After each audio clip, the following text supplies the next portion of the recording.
Bom dia, bem-vindos a mais um Pod Panda. Estamos aqui hoje para falar de Álvaro de Campos. Estamos aqui com Leonardo Mendes, Maria Eduarda Pirola, Ana Carolina, Gustavo Gobira e eu, Ana Beatriz. A gente vai começar falando um pouquinho quem foi, né? Que Álvaro de Campos, na verdade, foi um personagem, né? De Fernando Pessoa. Então, Léo, vou começar com você fazendo a pergunta. Tipo, você pode resumir pra gente quem foi Álvaro de Campos? Meio que dar uma biografia dele, por favor. Então, Ana, foi exatamente o que eu estudei sobre isso.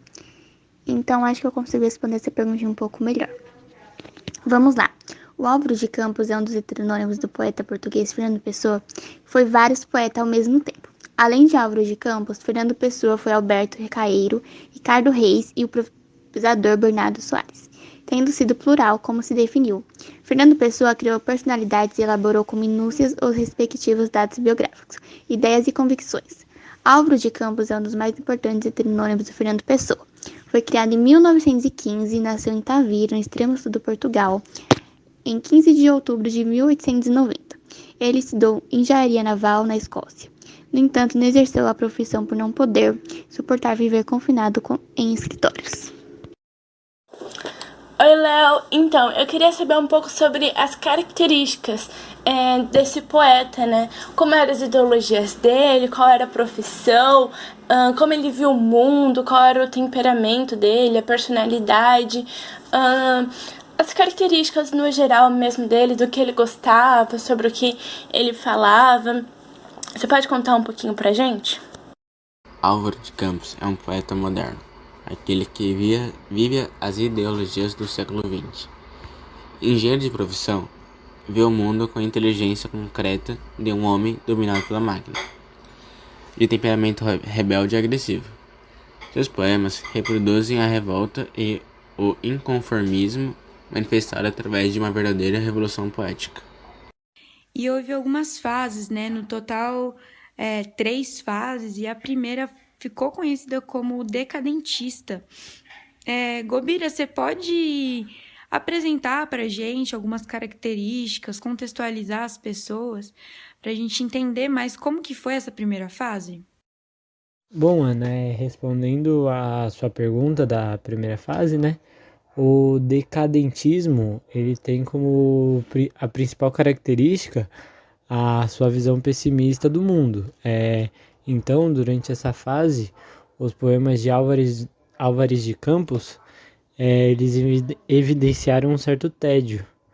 Então, essas necessidades de fuga, a monitoria foi tipo marcada por símbolos e imagens que caracterizaram e se aproximaram dos poemas de Álvaro de Campos, que no caso é o romantismo e o simbolismo.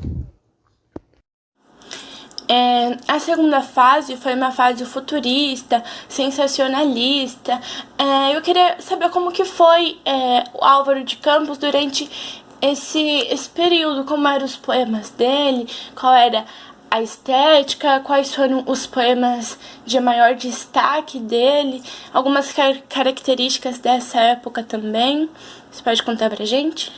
Bom, respondendo essa segunda pergunta, que é a da segunda fase, né, que entra mais na parte do futurista e do sensacionista, que acontece? Durante essa fase, os poemas de Álvaro, eles foram influenciados pelo futurismo. Então, a estética, ela foi das obras, né, foram escritas por outros escritores também, e esses escritores eles eram responsáveis pelo manifesto futurista.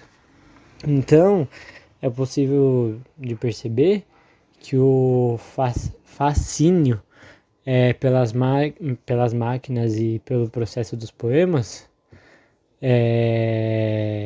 que o Campos, né, fazia era uma fase de que poderia ser um iluminista a partir da literatura dos poemas. E é isso.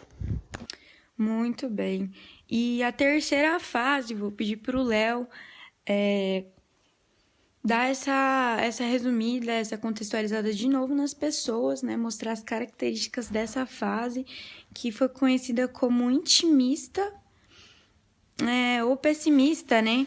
Você pode, Léo, fazer um resumão aí para a gente entender como que foi essa fase? Nela encontramos um poeta em si mesmado, angustiado e incompreendido. Como temas, destacam-se a solidão interior, a nostalgia da infância, a frustração e a incapacidade de amar. Ilustra essa fase o poema Tabacaria, um dos mais importantes e representativos da poética de Álvaro de Campos. Foi isso, galera. Muito obrigada por ter assistido até aqui. Obrigado, Léo. Obrigada, Pirola. Obrigado, Gobira, pela participação. A Ana, que tá sempre comigo, fazendo as perguntas, ajudando e conhecendo, aprendendo cada vez mais, né? É isso. Um beijão. Tenha um bom resto de dia.